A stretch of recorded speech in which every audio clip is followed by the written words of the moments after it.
All right, let's jump right in. We need to talk about a really critical IRS deadline that just flew by on April 1st. And look, for millions of retirees, this is no April Fool's joke. It's a serious financial trap that could have some pretty major consequences. So in this explainer, we're going to walk you through the survival guide. So, I have to ask you straight up, did you just fall into this trap? You know, if you're in your 70s and you have a traditional IRA or a 401k, the government has basically set a tripwire, and it was triggered on April 1st. And believe me, the stakes are incredibly high if you weren't paying super close attention. And when I say high stakes, I really mean it. We're talking about a devastating 25% penalty. This isn't some small fee or a little slap on the wrist. Nope. It's a huge chunk of your hard-earned retirement savings that the IRS can just take. It's an automated system, and it will claim it if you miss the deadline. So, let's really break down what this is all about. The whole problem centers on this one hard deadline that has just passed. And understanding exactly what it is, well, that's the first step to protecting your nest egg. Okay, so who specifically needs to be listening right now? If you turned 73 last year, that's in 2023, this is for you. See, under the current rules, the IRS gave you what they call a grace period. It went all the way until April 1st of this year, 2024, for you to take your very first required withdrawal from your retirement accounts. And that mandatory withdrawal? It has a name you've probably heard, the Required Minimum Distribution, or just RMD for short. Basically, after all those years of your IRA or 401k growing tax-deferred, the government basically shows up and says, all right, time to pay the tax man. They force you to start taking money out, whether you actually need it or not, all so they can finally get their tax revenue from it. All right, so what happens if you missed it? What if that April 1st deadline came and went? Well, that brings us right to the penalty. And this is where things get, well, pretty painful. Let's just use a simple round number so you can see exactly how this works. Let's imagine your calculated RMD for the year was $10,000, right? This is money you were supposed to take out. Now watch this. If you fail to take out that 10 grand, the IRS hits you with a 25% penalty on the money you should have taken. So that's a $2,500 penalty. Poof, just like that. That's money that literally just vanishes from your account and goes straight to the government.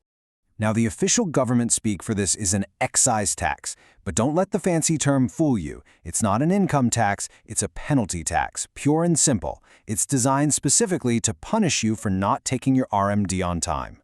But you know what? Believe it or not, that 25% penalty, it might not even be the worst part of this whole thing. There's a much sneakier, more complex danger lurking here that we call the double RMD trap, and a lot of people just walk right into it. This timeline shows you the trap perfectly. So, if you used that grace period and waited until, say, April 1st, 2024 to take your first RMD, which was really for the year 2023, you're not done. Oh no. The law still requires you to take your second RMD, the one for 2024, by December 31st of this same year. The result? You've just crammed two big, fully taxable withdrawals into one single tax year. And this is where the real damage happens. That artificially huge income for 1 year creates a whole cascade of financial problems. It can easily push you into a higher federal tax bracket.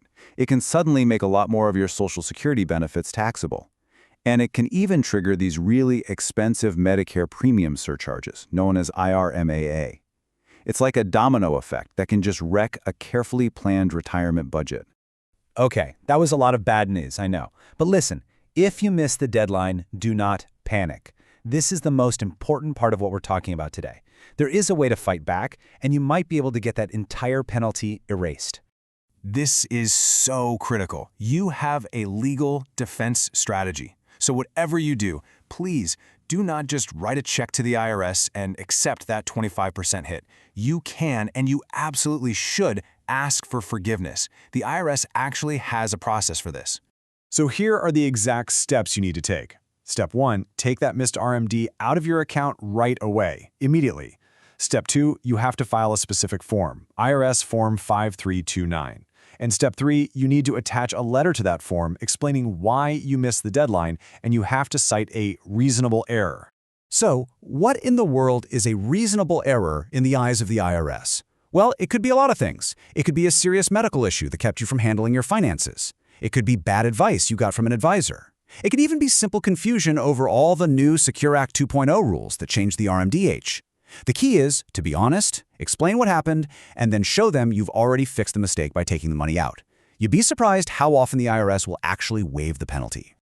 You know, this whole April 1st situation just shows how easy it is to fall into one of these really costly traps. But knowing the rules, like knowing how to request a waiver, is how you protect yourself. And hey, for those of you who aren't facing this yet, here's the pro move. Just take your first withdrawal in the year you actually turn 73. Don't even bother with that April 1st grace period. Navigating this trap is a huge win, but it leaves us with one last, really important question to think about. What's the next blind spot hiding in your retirement plan? Because staying vigilant is always your best defense.